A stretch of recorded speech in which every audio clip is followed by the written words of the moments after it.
கண்ணியத்திற்குரியவர்களே, இன்றைக்கி மனிதர்கள் பல வகையான நோய்களில், பல வகையான கஷ்டங்களில், பல வகையான சிரமங்களில் சிக்கி தவித்து கொண்டு இருக்கிறாங்க. இப்போ இது போன்ற சிரமங்கள், கஷ்டங்கள், நோய்கள், கடன்கள் எதெல்லாம் இருக்குதோ அது எல்லாத்தையும் விட்டு நம்மளை நாம் பாதுகாத்துக்கணும் அப்படின்னு சொன்னால் நபி அவங்க ஒரு அழகான துவாவை சொல்லி கொடுத்துருக்காங்க.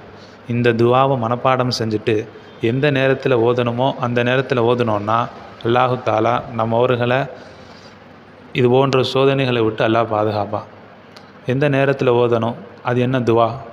நபி அவங்க சொன்னாங்க, எந்த மனிதர் சோதனைக்குள்ளாக்கப்பட்ட ஒரு மனிதரை பார்த்து, அது எந்த சோதனையாக இருந்தாலும் சரி, நோயாலேயோ அல்லது கடன் தொல்லையாலேயோ அல்லது எதிரிகளுடைய பயத்தில் ஒரு நிம்மதி இல்லாமல் இருக்கிற ஒரு மனிதரையோ பார்த்து அவருக்கு கேட்காத மாதிரி, அல்ஹம்துலில்லாஹில்லதி ஆஃபானி மிம்மபு தலா கபிஹி ஓ ஃபல்லலனி அலா கசீரிம் மிம்மன் ஹலக தஃப்லீலா அப்படிங்கிற துவாவை ஓதுவாரோ, எதிரில் இருக்கக்கூடிய மனிதர் அவருக்கு எந்த சோதனை அல்லாஹ் கொடுத்துருக்கானோ அந்த சோதனை இவருக்கு வராது.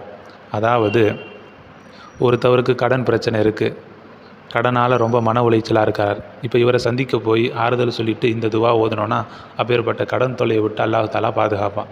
அல்லது ஒருத்தர் நோயால் பாதிக்கப்பட்டிருக்கார், உதாரணமாக கேன்சர் நோயாளியாக இருக்கார், அவரை போய் பார்த்துட்டு இவர் இந்த துவா ஓதுனா அந்த கேன்சர் நோய் இவருக்கு வராது.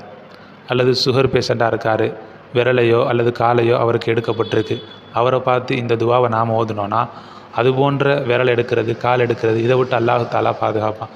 இப்படி என்னென்ன நோய்கள் எல்லாம் இருக்குதோ, இப்போ வாதம் அடிச்சிருக்க ஒருத்தவருக்கு அவரை போய் பார்த்து இந்த துவா ஓதுனோன்னா நமக்கு அல்லாஹ் தஆலா மௌத்தாகிற வரையும் அந்த வாதம் அடிக்காமல் பாதுகாத்துக்கும்.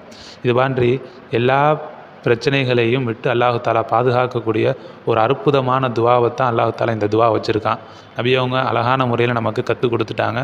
நபி அவங்க கேரண்டியாக சொல்லிட்டாங்க. நபியோடைய நாவிலிருந்து எது வருதோ அது கேரண்டியான விஷயந்தான். ஏன்னா நபி அவங்க பொய் சொல்ல மாட்டாங்க. அப்போ இதனுடைய மகத்துவத்தை உணர்ந்து இதை நாம் மனப்பாடம் செய்யணும். எதையும் மனப்பாடம் செய்கிறோம், இதையும் நாம் மனப்பாடம் செய்யணும். நம்முடைய சொந்த பந்தங்களில் யாராவதுக்கு ஒருத்தவங்களுக்கு நோய் ஆயிட்டாங்க அப்படின்னு சொன்னால் அவங்கள சந்திக்க போகணும். சந்திக்க போகிற நேரத்தில் மறக்காமல் இதை ஓதணும் அப்படின்னு சொன்னால் நமக்கு அந்த